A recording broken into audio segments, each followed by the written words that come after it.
How many times a day do you eat unhealthy foods such as chips and cookies?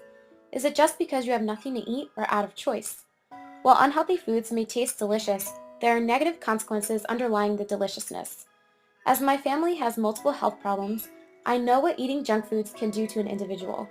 By listening to what I have to say, you may gain knowledge on the different types of food you are eating and how it affects you and your body. Today, I hope to show you the negative consequences of eating unhealthy. First, I will talk about how eating junk food can lead to obesity. Then I will talk about how it can bring about diabetes. And finally, I will talk about how it may lead to depression. We always hear about how many Americans are obese, and now we can explore why that may be. When we eat junk foods, we do not think about what it is doing to our bodies. In the United States, there has been an exponential rise in the number of obese people. In the Fit Day article, Fast Food Nutrition, Junk Food's Effect on Your Body, it was said, junk food contains large amounts of fat, and as fat accumulates in your body, you'll gain weight and could become obese. The more weight you gain, the more you'll be at risk for serious chronic illnesses such as diabetes, heart disease, and arthritis. Dr. Ananya Mandal, MD, in an article, Obesity and Fast Food, said, "It is well known that eating out may lead to excess calorie intake and increases the risk of obesity because of large portion sizes and increased energy density of foods. As you can see, eating junk foods can lead to obesity, and this in turn can have detrimental effects. Along with contributing to obesity, eating unhealthy can lead to diabetes. Junk foods contain a high level of sugar and simple carbohydrates. Tracy Roisman, a writer who holds a degree in nutritional biochemistry, wrote in Reasons Eating Junk Food is Not Good, your insulin levels become elevated when you eat processed sugars such as those in soft drinks, white flour, and other foods, devoid of fiber and nutrients necessary to properly metabolize carbohydrates. Eating junk foods throughout the day causes chronically high insulin levels, which eventually prompts your cells to begin to ignore this important hormone, resulting in a condition known as insulin resistance. As someone whose grandparents suffered from diabetes, I know that it can restrain you from doing many activities. The things you were once able to eat as a child, you may no longer be able to eat. Along with leading to obesity and diabetes, eating unhealthy can lead to depression. A healthy diet can keep your hormone levels stable and prevent depression. As said in Reasons Eating Junk Food is Not Good, consuming trans fat, saturated fats, and processed food is associated with up to 58% increase in risk of depression. Jen Usher said in 3 food traps to avoid when you're depressed, people often get trapped in a cycle of feeling trapped and hopeless about life and their poor eating habits, which causes them to become even more depressed. You want to be in control of what you eat so that this does not happen. As you can see, eating unhealthy foods can have negative consequences. First, we explored how eating junk foods can lead to obesity because of the fat that accumulates in your body. Then we saw how it can lead to diabetes because of the high level of sugar and carbohydrates.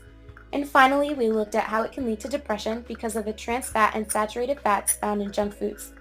So the next time you eat that pizza or that fat sandwich, you may think about the different negative consequences it may have on you and your life.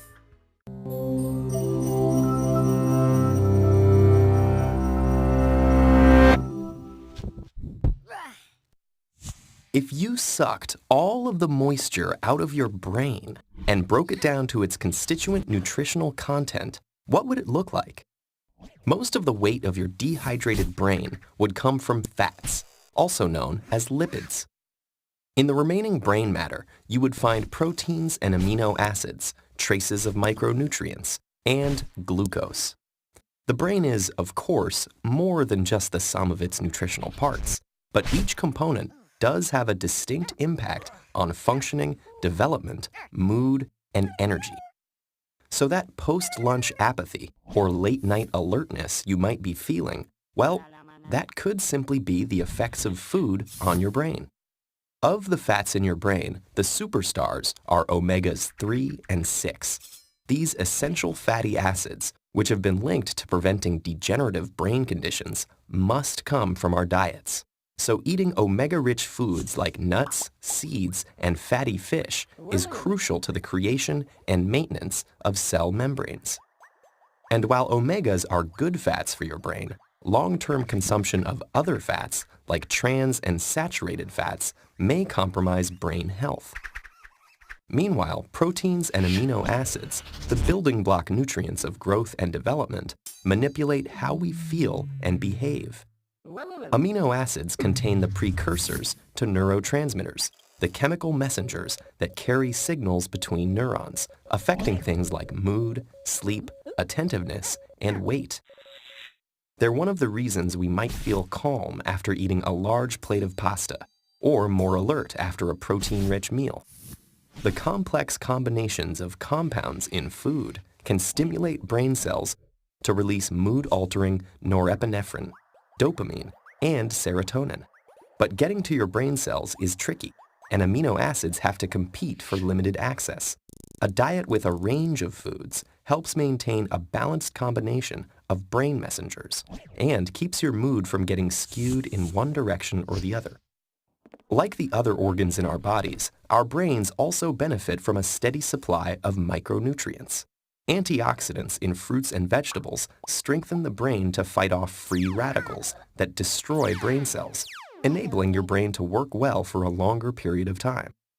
And without powerful micronutrients like the vitamins B6, B12, and folic acid, our brains would be susceptible to brain disease and mental decline. Trace amounts of the minerals iron, copper, zinc, and sodium are also fundamental to brain health and early cognitive development. In order for the brain to efficiently transform and synthesize these valuable nutrients, it needs fuel, and lots of it. While the human brain only makes up about 2% of our body weight, it uses up to 20% of our energy resources. Most of this energy comes from carbohydrates that our body digests into glucose or blood sugar. The frontal lobes are so sensitive to drops in glucose, in fact, that a change in mental function is one of the primary signals of nutrient deficiency. Assuming that we are getting glucose regularly, how does the specific type of carbohydrates we eat affect our brains? Carbs come in three forms: starch, sugar, and fiber.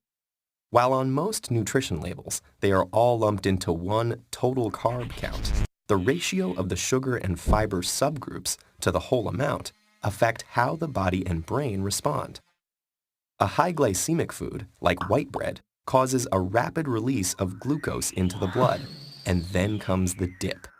Blood sugar shoots down, and with it, our attention span and mood. On the other hand, oats, grains, and legumes have slower glucose release, enabling a steadier level of attentiveness.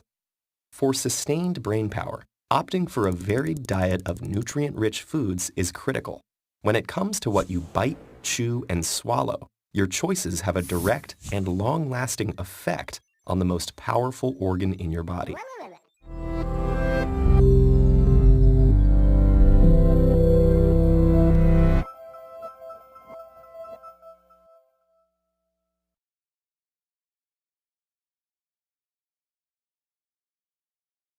But I'm going to show you guys in this magic wall animation what can happen to you.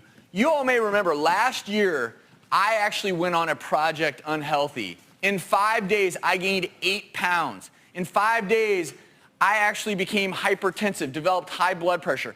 I don't even want to know what was going on inside my body. America, listen up. This is what you're doing to yourself. I did it for 5 days. I felt miserable. I gained weight. I put my body in jeopardy. And it wasn't worth it. And you know what? I'm never going to do it again.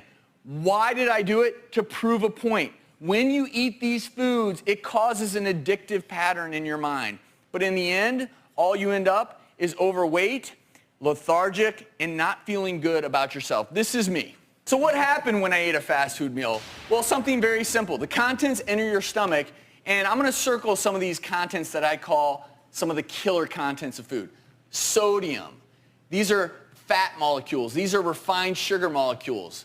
No big deal, right? Well, it is a big deal because when they hit your stomach, good things start happening, believe it or not. That's that dopamine release in your brain because dopamine and serotonin are going wild. You feel great. Oh my gosh, this tastes wonderful. It does, right? For the first few minutes. But things are also going on inside your body that aren't so great. Your pancreas is secreting more and more insulin to deal with that massive sugar overload from the fries, from the white bun, from the soda. Insulin does one thing. It drives sugar into cells.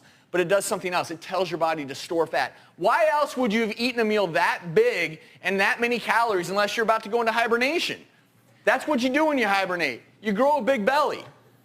That fat that you see here, those fat cells actually grow in size. They start to secrete even more toxic substances, leading to heart disease, diabetes, and so many other things. All that sodium causes your blood pressure to go up, so your heart's beating twice as fast against twice as much resistance. And in your brain, you no longer are releasing dopamine, but instead, your brain is signaling you to release cortisol. Cortisol is a chronic stress hormone that ironically tells you to store even more fat.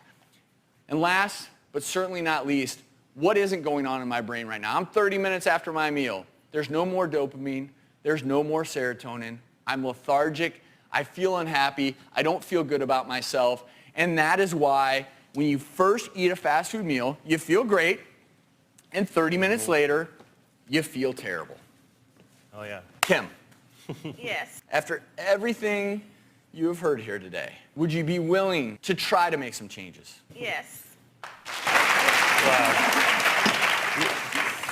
I'm going to give you a copy of this book, The Lean Belly Prescription. The reason I'm going to do it is because this has foods in it that taste great, that are also good for you. Okay, thank you. Thank you, Kim, for being such a Thank great you. sport.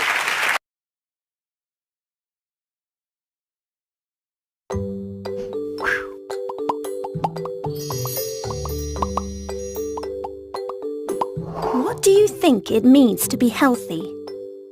Lots of different things affect how healthy we are, including what we eat and how active we are.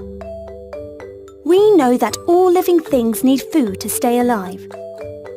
Have you ever wondered why this is? Can you think of a time you felt hungry? How did it make you feel? Perhaps your tummy rumbled. You felt tired or grumpy. Or maybe you found it hard to concentrate. Why do you think we feel this way when we're hungry? Well, just like a car needs fuel to make the engine work properly, our bodies need food to be able to work properly as well. Today we're going to investigate what it means to eat a balanced diet and why eating a range of different food is good for us. What is a balanced diet?